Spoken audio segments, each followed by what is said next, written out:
Hello, I'm Rick Lay, and thanks for checking out The Ship of State. This is my best selling series about a young president, a former business executive with no political experience. He isn't supported by either political party and quickly finds that Washington, D.C. is like a murky, shark infested swamp, and sharks bite.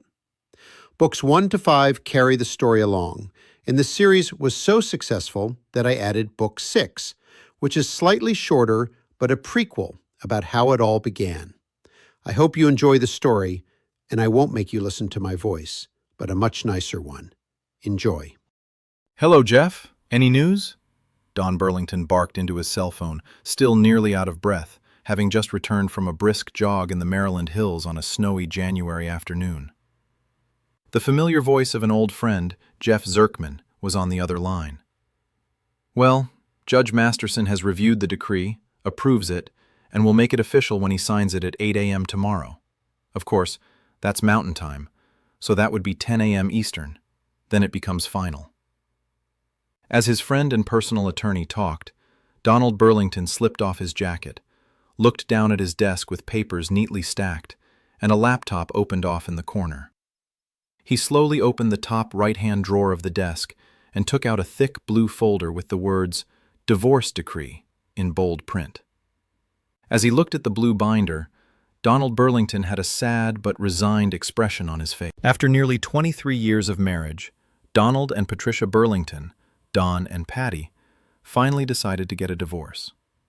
Their marriage was a shotgun affair to begin with, and they suffered through a nearly unspeakable tragedy that caused deep emotional pain, scars, and even depression. Through it all, they supported each other, felt comfortable with each other, and enjoyed each other's company, except in the bedroom. While Don threw himself into his work, traveled constantly for business but never for pleasure, built a company, then went on to other pursuits, Patty enjoyed the security of being Mrs. Donald Burlington and the many perks of living in wonderful homes, driving a brand new luxury car each year, wearing fine clothes and expensive jewelry. Never needing to build a career of her own, Patty did lots of volunteer work for causes she believed in, but in an understated way. She preferred to answer the phones of the hotline, stuff envelopes, serve food to the homeless, among many other noble gestures. In this way, she could remain in the background, not draw attention to herself, and stay away from any leadership position while gaining a modicum of self-satisfaction. While she tried to hide it, Patty was sad inside most of the time and reluctant to break off her support system, Donald Burlington. But there came a breaking point where both Patty and then Don realized it was indeed time to move on and begin new but separate lives. Success comes in many shapes and forms. For a professional athlete, earning a Most Valuable Player award. For an athlete in many other sports, it could be winning an Olympic gold medal. For an actor, director, or producer, it may be winning an Oscar, Emmy, or Tony Award in front of a national television audience with family and friends cheering, while competitors look on from the seats below, green with envy. For a business executive, it could be leading their firm to important gains in sales, profits, and market share, while being rewarded handsomely with salary, bonuses, stock options, and perks. The traits of a successful person may include an individual who exudes an air of confidence without being cocky, or someone who listens to others and values their opinion. But in the end, they make the final decision. Perhaps it is the CEO who skips the exclusive executive dining room at lunchtime in favor of visiting the employees' cafeteria, listening to those who wish to talk, and occasionally stealing a French fry from a forgiving patron. Going to bed late and getting up early with little or no personal life is indeed a recipe for success in one's work or business life, but it can take a toll on other areas of a person's well-being. By all accounts, Donald Burlington was a successful man, but sitting at his desk that late Sunday afternoon in January 2015, he wasn't so sure. Thanks, Jeff.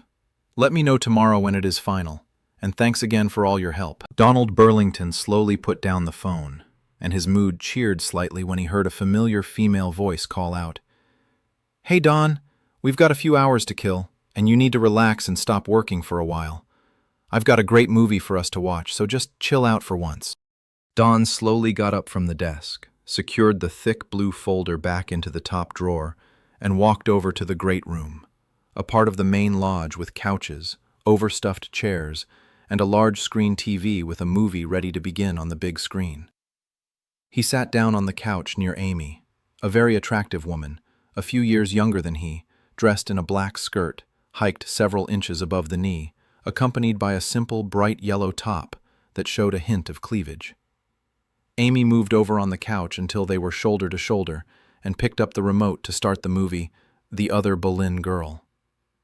"So, who was on the phone just now?" she asked as the opening credits rolled. "Oh, that was my old friend from college, Jeff Zirkman." "Jeff? Isn't he your personal attorney?"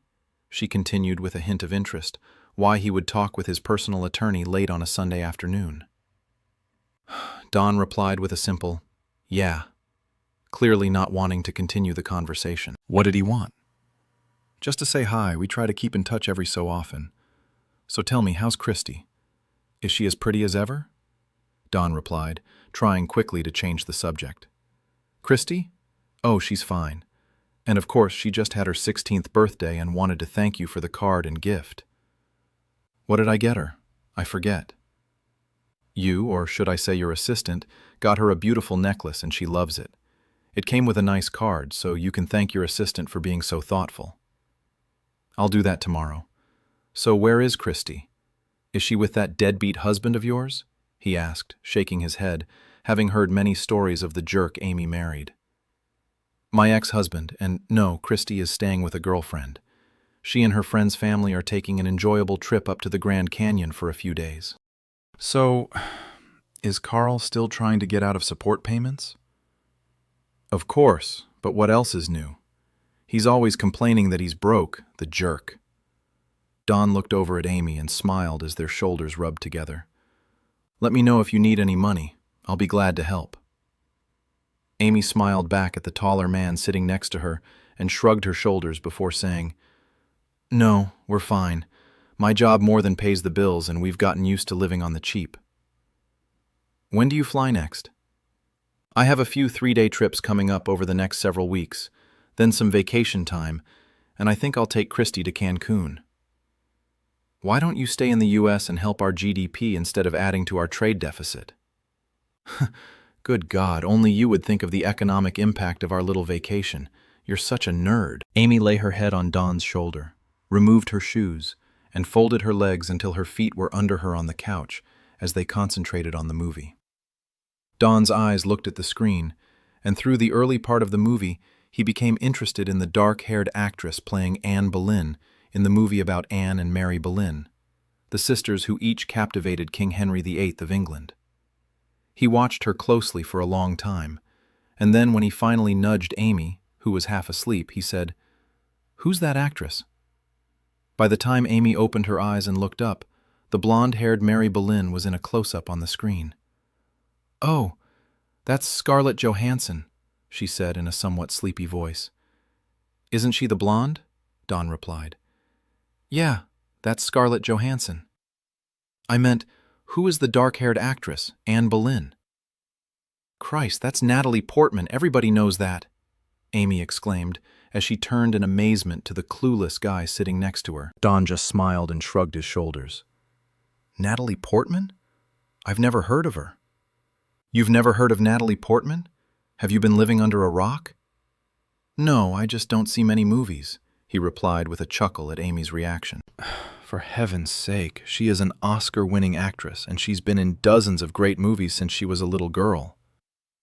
"Sorry, I still never heard of her until now, but she is pretty." "No, she's beautiful, and while kind of skinny, she's a really talented actress with great range.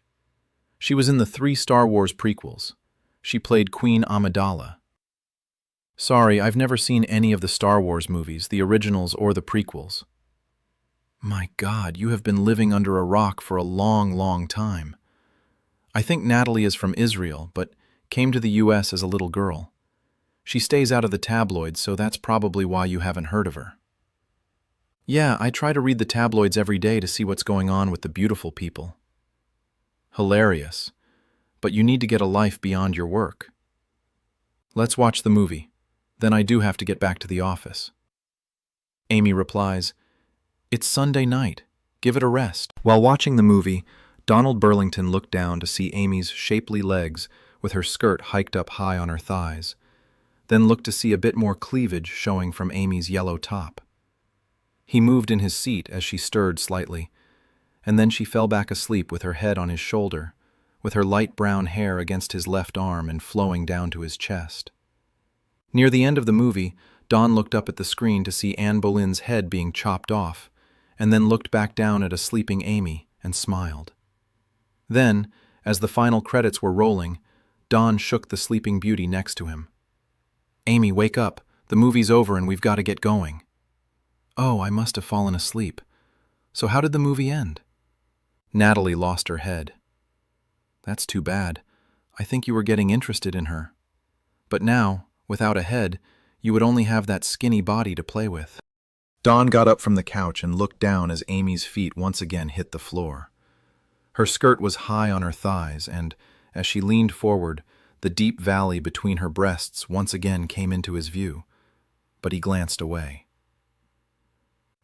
After all, he was still a married man for a few more hours anyway. He helped Amy up off the couch, and she pulled down her tight skirt to its full length and gathered her purse and other paraphernalia, ready to leave the lodge. Don went to his desk and packed all his papers, including the divorce decree and his laptop, into his briefcase and headed out towards the front door, where Amy was waiting with her suitcase ready to go. Do you have all your stuff, young lady? I do, but I sure hate to leave this place. It was an enjoyable weekend. It would have been better if you hadn't worked so much. Don smiled, also having enjoyed the weekend and wishing he didn't have to work so much, but that was his life. He simply said, Amy, we have to go. Whatever, was her sarcastic reply. As Donald Burlington opened the front door, 2 Marine guards were standing on either side of the door, ready to salute the President of the United States, Donald Burlington. He and Amy Foster walked out of the main lodge at Camp David. They walked down a path, arm in arm, to find 2 Marine helicopters in the clearing. They came to a stop next to the closer of the 2 helicopters. A Marine captain stood next to the first helicopter and saluted as his commander-in-chief approached. President Burlington saluted back and said, Captain, this young lady has a plane to catch at National Airport. Would you be kind enough to drop her there after you buzz the White House?